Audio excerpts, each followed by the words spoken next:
नमस्कार. मी सुभाष देशपांडे. काल आपण ज्ञानेश्वरीवर बोलत असताना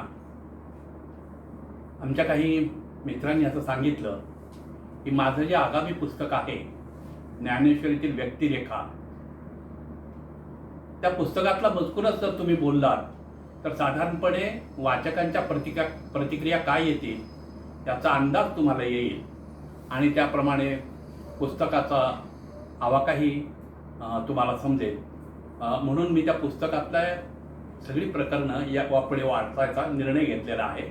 मी आपल्या सर्वांचं स्वागत करतो. आणि ज्ञानेश्वरीतील व्यक्तिरेखा या पुस्तकातलं पहिलं जे प्रकरण आहे, ज्ञानेश्वरी संस्कृती समृद्ध करणारा ग्रंथ, या पहिल्या प्रकरणाच्या वाचनाला सुरुवात करतो. श्रीमद भगवद्गीता हा भारतीय समाजाचा जीवनग्रंथ समजला जातो. महर्षी व्यासांनी महाभारतात गीता समाविष्ट केली आहे. अर्जुनाला युद्धास तयार करणे हा प्रमुख हेतू त्यामागे असला तरी गीतेमधील तत्वज्ञान एकूण मानवी जीवनावर परिणाम करणारे असल्यामुळे समग्र समाज जीवनावर गीतेचा प्रभाव वर्षानुवर्ष टिकून आहे. भारतीय समाजाच्या विविध प्रांतातील अनेक विद्वानांना गीतेवर भाष्य करावेसे वाटले ते यामुळे.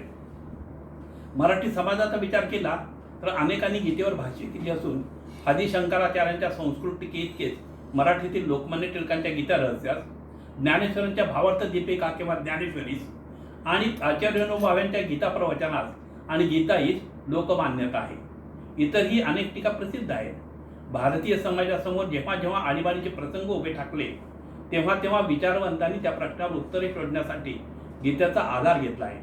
अगदी सामान्य माणूस सुद्धा संकट प्रसंगी गीतेचा आधार घेताना दिसतो. इतका गीतेचा प्रभाव भारतीय समाजमनावर आहे.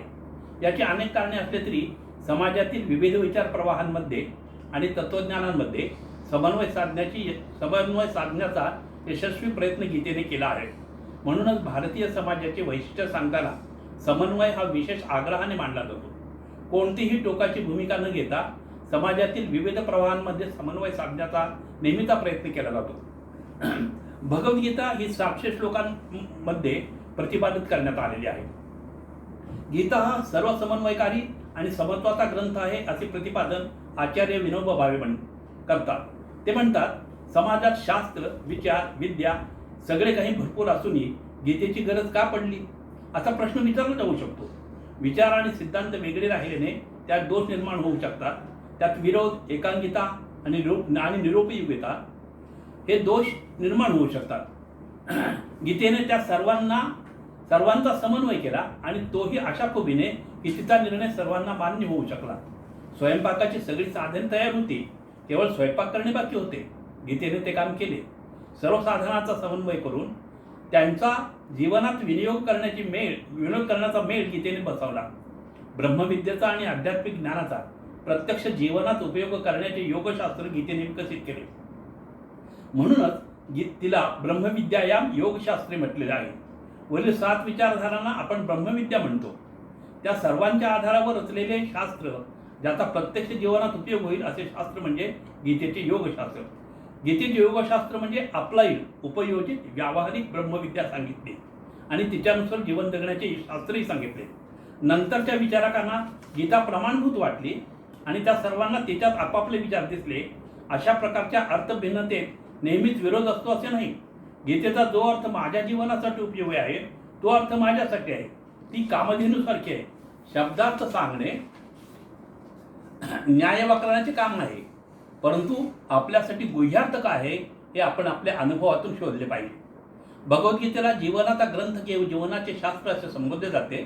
त्याचा अर्थ असा, गीता ज्या विचारांचे प्रतिपादन करते ते विचार प्रत्यक्ष जीवनामध्ये आचरणाद्वारे उतरवणे असा होतो. त्यातही ज्याला या विचारात रुची आहे त्याचा उपयोग त्याने करावा अशी मुभा गीता देते. म्हणजे कर्मयोग, ज्ञानयोग, भक्तियोग, हठयोग, बुद्धियोग, अभ्यासयोग आणि गीतेतील इतर कोणत्याही विषयाचा अवलंबन आपल्या इच्छेने कुणीही करू शकतो.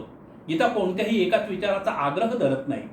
गीतेचा हेतू किंवा साध्य आत्मनो मोक्षाय जगत हितायच असल्यामुळे तिच्यामध्ये जीवनाचा पूर्ण विचार आहे.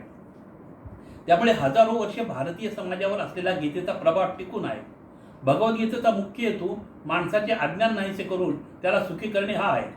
सर्वांच्या अंतःकरणात असलेले चैतन्य स्वरूप हेच आपल्या अनुभवाचे अधिष्ठान आहे, हा उपनिषदाचा सिद्धांताचा गीतेने पुरस्कार केला आहे.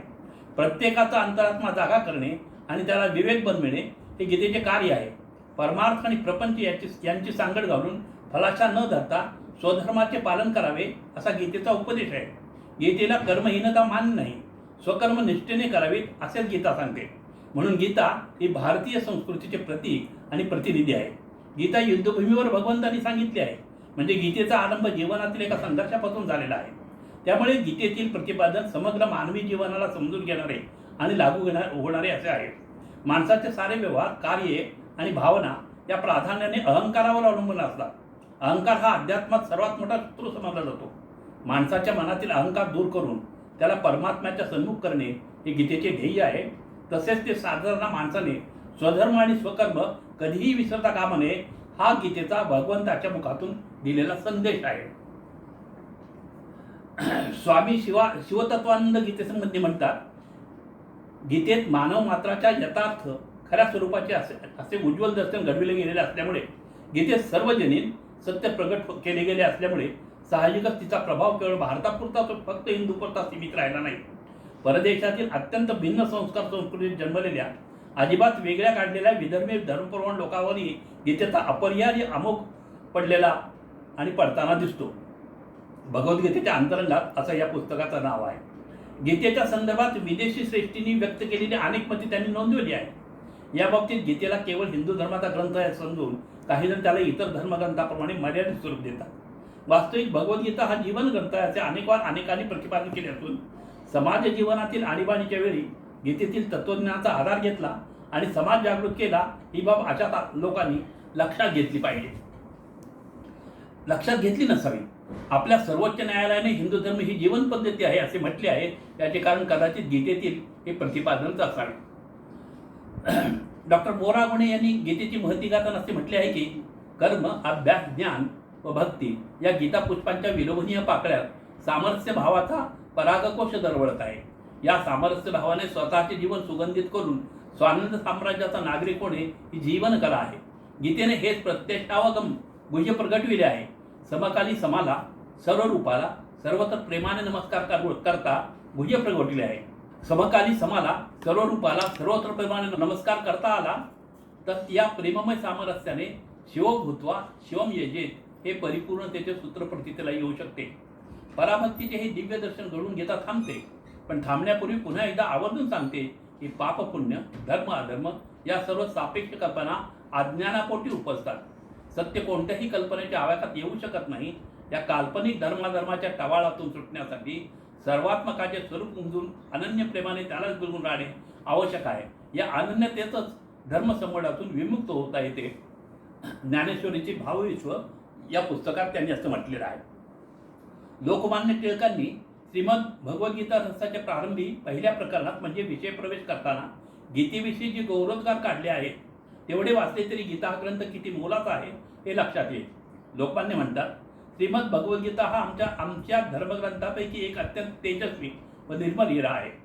पिंड ब्रह्मांड ज्ञानपूर्वक आत्मविद्येची गूढ व पवित्र तत्वे थोडक्यात पण असंदिग्ध रीतीने सांगून त्यांच्या आधारे मनुष्यमात्रास आपल्या आध्यात्मिक पूर्णावस्थेची म्हणजे परमपुरुषार्थाची ओळख करून देणारा आणि त्याबरोबरच भक्तीची, ज्ञानाची व आपल्या दोघांची शास्त्रता प्राप्त होणाऱ्या व्यवहाराची सोपपत्तिक व सुंदर जोड घालून संसारात भांबावून गेलेल्या मनास शांती आणि विशेषतः निष्काम कर्तव्याचरणात प्रवृत्त करणारा यासारखा बालबोध ग्रंथ संस्कृतात काय पण जगातील इतर वाङ्मयाने सापडणे दुर्मिळ आहे. केवळ काव्य या दृष्टीने जरी याचे परीक्षण केले तरी आत्मज्ञानाचे अनेक गहन सिद्धांत प्रासादिक भाषेने आबालवृद्धास सुगम करणारा आणि ज्ञानयुक्त भक्तिरसाने भरलेला हा ग्रंथ उत्तम काव्यात गणला जाईल. मग सकल वैदिक धर्माचे सार श्री भगवंताचे वाणीने ज्यात साठविले गेले त्याची योग्यता काय वर्णावी. लोकमान्यांसारख्या चतुरस्र विद्वानाने आपल्या ग्रंथाच्या प्रारंभी केलेला गीतेचा गौरव वाचला म्हणजे त्याविषयी आणखी काही सांगावे असे नाही. गीता रहस्यामध्ये अनेक ठिकाणी गीतेचा गौरव आहे, पण प्रारंभीचे हे उद्गार व आणखी दाखल दिले आहे. भगवद्गीता महर्षी व्यासांनी लिहून मी आणि विश्व, धर्म आणि कर्म या संबंधीचे विश्लेषण पूर्वक विवेचन करून सर्व जगाला मार्गदर्शन केले आहे. मानवी जीवनाच्या अंतरंगातल्या गाभ्यालाच त्यांनी हात घातला आहे.